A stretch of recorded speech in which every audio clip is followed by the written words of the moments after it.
spectacle, du suspense, de l'émotion. Bienvenue dans l'univers du rallycross. Il ne reste plus que 2 courses dans ce championnat de France pour connaître l'ensemble des vainqueurs de la saison. Alors oui, certes, Gaëtan Serrazin et Laurent Chartrain ont déjà été sacrés en Supercar et Super 1600. Mais 3 titres sont encore à distribuer et personne ne voudra lâcher de points pour les places d'honneur au moment du sprint final.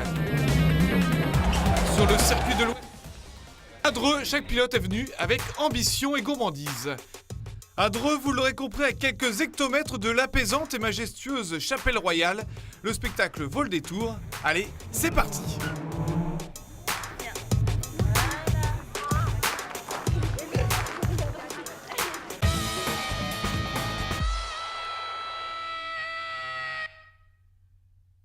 Et pour débuter, place au Supercar, les reines de ce championnat rallycross.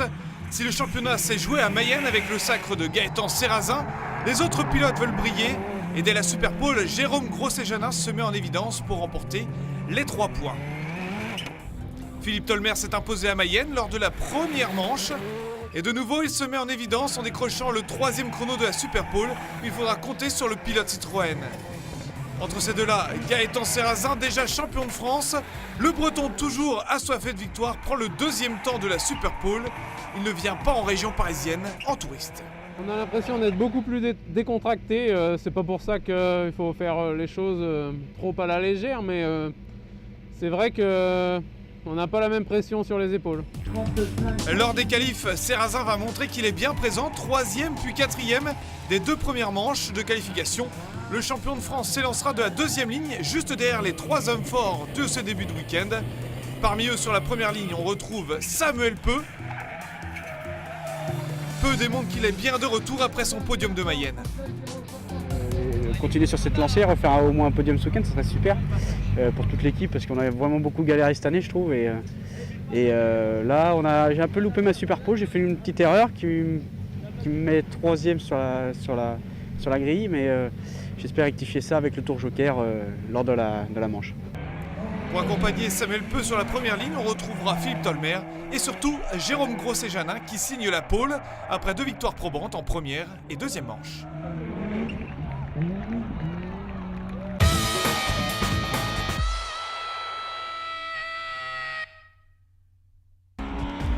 Tout comme dans la catégorie Supercar depuis Mayenne, nous connaissons le visage du nouveau champion de France en catégorie Super 1600.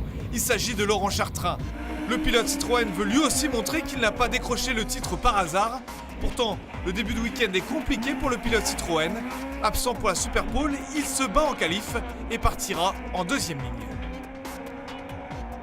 Il faut qu'on soit bien placé sur la finale 1 et puis qu'on tâche d'être au moins sur le podium pour concrétiser ce titre tellement attendu et qui fait énormément plaisir à toute l'équipe donc du CCR et du Team des Landes, parce qu'on a bien travaillé.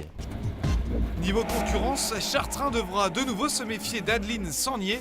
Malgré une sortie de route en fin de première manche qualif, la pilote a de la volonté, une rage de vaincre et une équipe en or. 12 heures de travail pour refaire entièrement l'avant de la Citroën C2. La pilote repart et terminera 3e des qualifs. Elle sera bien en première ligne aussi. Je vais vraiment faire le nécessaire pour être au minimum sur la 3e marche et tout le maximum pour être sur la plus haute marche ce soir, pour vraiment les remercier, quoi. Pour compléter la première ligne, Adeline Sangnier retrouvera en finale A un peu plus tard Fabien Chanoine. Le pilote de Dacia Sandero termine premier de la première manche qualif, 2e de la 2e manche et s'élancera en 2e position. Devant lui, la pole est réalisée par le champion de France 2011, David Olivier, de retour aux affaires. Au volant de sa Renault Twingo, David Olivier s'illustre en remportant les 2e et 3e manches. Une pole position qui, on le sait, a son importance à Dreux.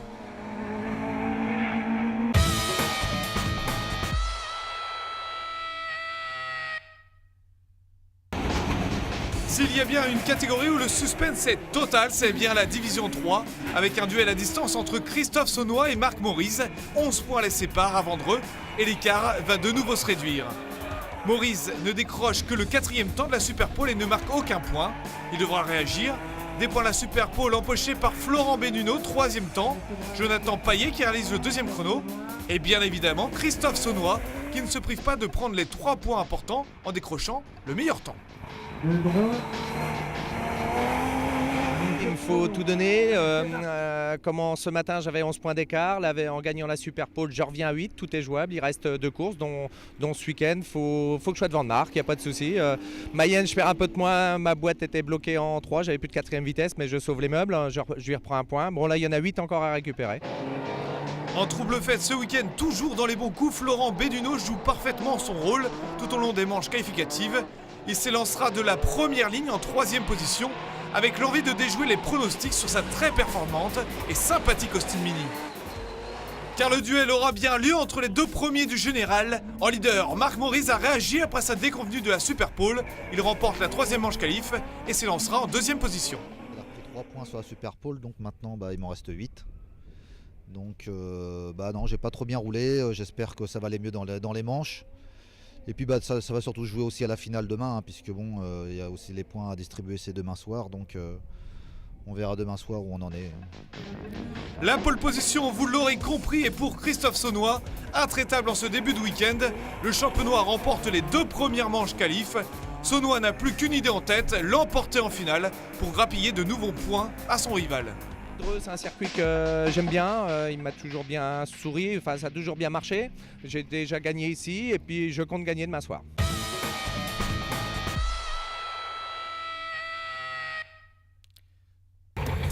Comme pour la division 3, nous ne connaissons pas encore le nom du champion de France.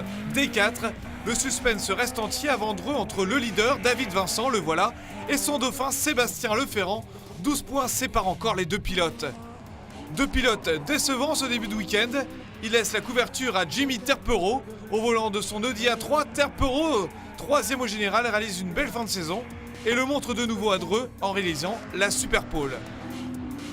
Les catégories changent et Julien Febvreau est toujours aussi à l'aise. 2 semaines après avoir remporté la manche de Mayenne en Super 1600, Febvreau change de monture et passe en D4 avec toujours autant de facilité. Je m'amuse d'autant plus que je suis vraiment arrivé sans aucune prétention et sans aucun objectif de classement parce que je ne savais pas à quoi m'attendre avec la voiture. Là on se rend compte que ça se passe plutôt bien, donc maintenant voilà, on va essayer de faire le mieux possible tout en s'amusant, en gardant les mêmes procédures que quand je roulais en Super 1600, mais voilà, le plaisir avant tout. En manche qualificative, Julien Febvreau sur sa Citroën Saxo, qu'il découvre avec bonheur, gère parfaitement. 2e de la première manche, il va même jusqu'à s'imposer lors de la 2e. Une belle régularité qui l'amènera à partir en première ligne. Mais la pole est réservée au conquistador du week-end, Jimmy Terpero, décidément inarrêtable. Après avoir décroché la Super Pole, le pilote Audi remporte la 1re et 3e manche et s'élancera en pole position. Les 2 pilotes seront accompagnés en première ligne de Nicolas Bézard, 3e à bord de sa Honda Civic. Enfin, un mot tout de même sur les 2 leaders du général en pleine déroute ce week-end. 2e du général avec l'obligation de marquer des points. Sébastien Leferrand joue de malchance puisqu'il va casser sa boîte de vitesse en première manche. Après réparation, il terminera 2e de la 2e manche avant de connaître de nouveaux ennuis techniques. Son week-end s'arrête là avec un 0 pointé. Du coup, David Vincent, son rival pourtant peu à l'aise, en profite. 7e des qualifications, on le retrouve en finale B avec l'espoir de grappiller quelques précieux points.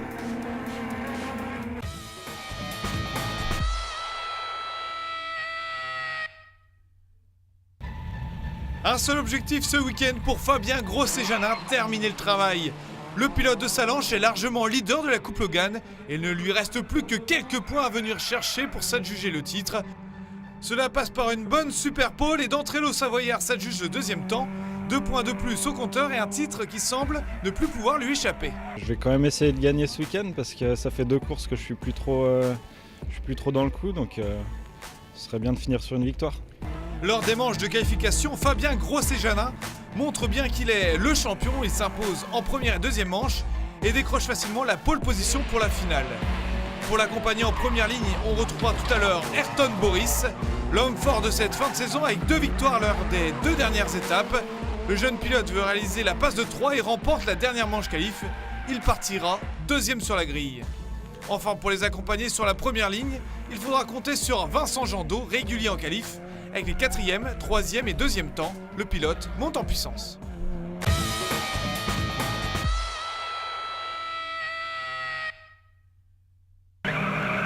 La Coupe Logan et la finale B, vous connaissez le principe, les 2 premiers sont qualifiés pour la finale A. Et deux pilotes vont très vite se détacher et s'adjuger la finale A. Il s'agit d'Arnaud Leroy que l'on voit passer et Philippe Le Goff. En finale A, justement, voilà la course pour le titre pour Fabien Grosset-Janin que l'on retrouve en caméra embarquée. C'est parti pour les hommes de première ligne avec Fabien Grosset-Janin, Ayrton Boris et Vincent Jandot. La belle attaque là en caméra embarquée, on voit grosse bagarre dans le premier tour. Et on se retrouve avec Jean-Michel Guérin. Et Jean-Michel Guérin qui va essayer de se faufiler dans ce peloton, jamais évident de s'extirper. Il perd des points, des places aussi. Jean-Michel Guérin avec toujours un début très puissant de la part de Fabien Grosset-Janin et d'Ayrton Boris. Allez, toujours avec Jean-Michel Guérin dans la voiture de Jean-Michel Guérin. Vous voyez vraiment le pilote essaye de faire son retard alors que Fabien Grosset-Janin s'est déjà envolé juste devant Vincent Jandot. Vincent Jandot qui était bien placé là avant d'abandonner au deuxième tour. Du coup, vraiment, la route est libre, hein. L'horizon est dégagé pour Fabien Grosset-Janin avec sa Logan numéro 202. Il a beaucoup d'avance hein, là sur Enzo Limner. Et Jean-Michel Guérin en troisième position que l'on retrouve, qui remonte Jean-Michel Guérin. Vous découvrez aussi ce circuit de Dreux. Circuit avec beaucoup d'asphalte, peu de terre. Et la victoire elle va être pour cet homme. Hein. Fabien Grosset-Janin qui n'est plus du tout inquiété. Vous voyez même le tour Joker n'y change rien. Et derrière ça se bagarre pour les places d'honneur. Et pendant ce temps-là, voilà, elle est là, la victoire pour Fabien Grosset-Janin devant Enzo Limner et Jean-Michel Guérin.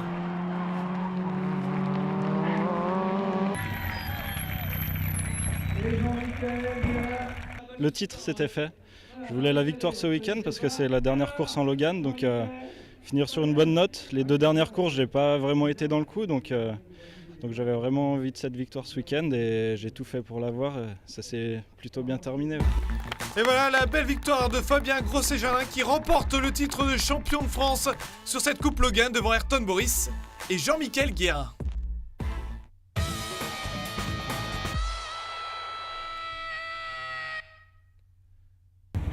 La finale de Division 4 à présent, où l'on retrouve, et c'est une surprise, David Vincent qui se bat pour être champion de France aussi dans cette catégorie D4. Et David Vincent veut tout faire pour rentrer en finale A. Ce n'est pas son habitude d'être en finale B. Surtout que David Vincent a des points à prendre en l'absence de Sébastien Leferrand, toujours absent avec les ennuis mécaniques que l'on a connus sur sa voiture. Et voilà la victoire pour David Vincent en finale B que l'on retrouve en finale A. Et voilà, toujours en cam embarqué avec David Vincent qui s'élancera de la troisième ligne. En première ligne, on retrouve Jimmy Terpereau et Julien Febvreau à ses côtés. Allez, c'est parti avec un bon départ là pour Jimmy Terpereau. À droite, là-bas, à l'avant, regardez avec son Audi à 3 quadrillés. Oh, et beau départ aussi pour Julien Febvreau. Alors que l'on retrouve David Vincent qui était tout au fond de la grille. Et vous voyez, là, Julien Febvreau, David Vincent, tout son petit monde prend un beau départ. Là, vous voyez, les caméras embarquées, c'est vraiment impressionnant ce que l'on découvre dans ce départ. Et David Vincent qui s'est faufilé dans un trou de souris. Il est en deuxième position, David Vincent, alors que Julien Febvreau a pris le tour Joker dès le départ, dès le premier tour. Et voilà, ça va sortir là pour Julien Febvreau. Julien Febvreau avec la Citroën Saxo que lui a passé Rudolf Scheffer pour le week-end. C'est une première en D4 pour Julien Febvreau qui a gagné lors de la dernière manche à Mayenne. C'était en Super 1600.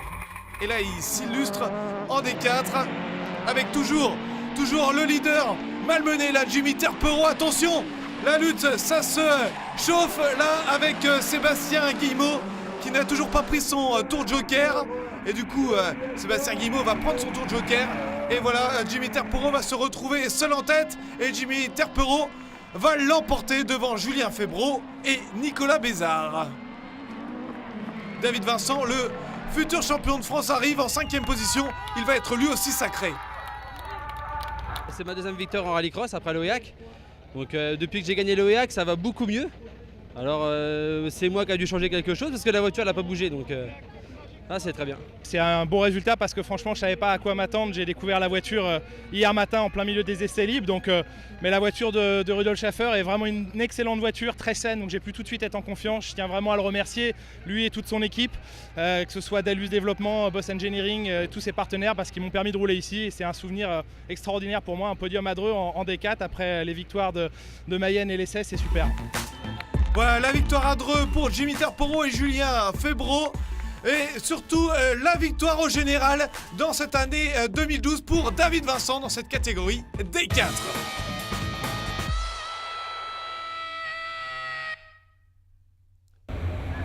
La division 3 à présent avec la finale B, vous commencez à en avoir l'habitude.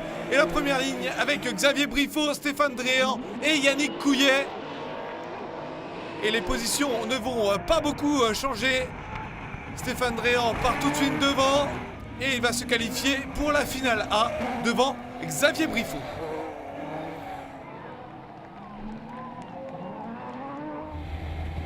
En finale A, on retrouve les deux leaders au général et le duel entre Marc Maurice. Voilà Marc Maurice qui a 8 points d'avance sur Christophe Saunois, mais Christophe Saunois s'élance en pole position avec sa Toyota Corolla rouge. Et Christophe Saunois, on le retrouve, regardez, sur la droite de Marc Maurice. Oh, quelle attaque entre les deux hommes, ça se touche, ça se bataille, ça se bagarre, mais c'est propre. Vraiment, deux hommes qui se respectent beaucoup, hein, Marc Maurice et Christophe Saunois. C'est vraiment la dernière bataille de ce championnat de France en rallycross avec Christophe Saunois là, qui tente de marquer des points, qui tente de revenir. Hein. De toute façon, il n'a plus le choix, il faut qu'il marque des points et qui devance Marc Maurice. Marc Maurice qui colle vraiment Christophe Saunois. Et le tour joker là pour Christophe Saunois, et on va suivre ça. Et voilà, Christophe Saunois qui passe devant Marc Maurice et Christophe Saunois qui s'impose à Dreux devant son rival Marc Maurice. Marc Maurice qui reste tout de même devant au général, mais Christophe Saunois reprend des points à son rival. Ouais, très belle victoire, elle était très importante pour la suite du championnat. Pour moi, tout le week-end, c'est hyper bien passé, excusez-moi. Et puis bah là, je démarre devant, ça roule sans problème, un bon rythme. Et j'ai vu que j'avais pris une petite distance à Marc, donc après j'ai géré, mais je suis hyper content. Je reviens à 5 points de Marc pour la dernière course, donc rien n'est joué. On va y aller à fond. J'étais pas assez rapide en début de week-end. Je sais pas trop pour quelle raison, mais enfin on est bien revenu. Ça m'a permis de partir à côté de Christophe en première ligne de là. Et puis je pense que j'ai fait une bonne finale. Ça se joue à pas grand chose, donc voilà, je suis content d'être revenu au niveau performance. Et puis bah voilà, tout se décidera à Alençon. Voilà. Et voilà, il ne faudra surtout pas louper l'étape de essai puisque Marc Maurice est leader, mais il n'a plus que 5 points d'avance sur Christophe Saunois.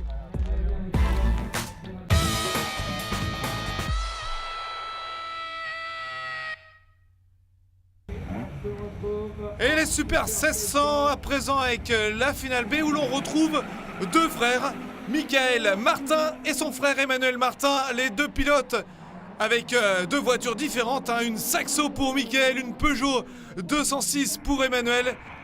Et deux frères qui se livrent vraiment une bataille acharnée. Et finalement, c'est Michael qui va devancer Emmanuel. La victoire en finale B de Michael Martin devant son frère Emmanuel.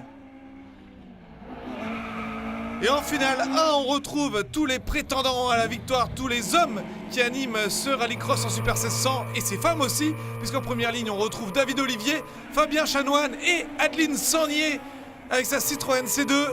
Alors qu'on retrouve la caméra embarquée avec Laurent Chartrain, le champion de France qui a été sacré la dernière fois à Mayenne. Adeline Sangnier, on la voit en dérapage total, regardez devant. Adeline Sangnier qui a eu des difficultés là et qui est... Voilà Adeline Sangnier qui ne repartira pas, tout comme Dorian Launay.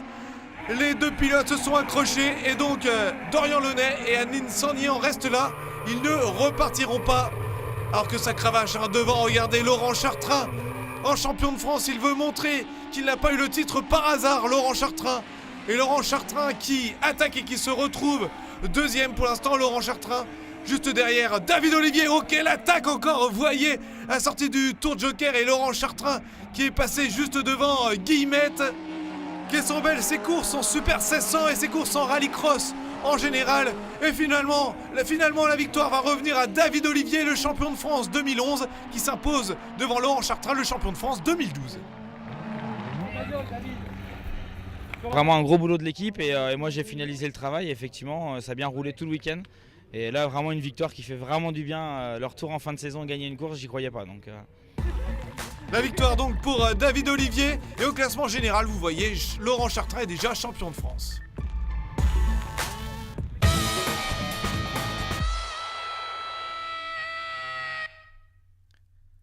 Les finales Supercar et en finale B, elles ne sont que 3 voitures. Les voici, Christophe Vaison, Christophe Wilt et Adrien Blanc.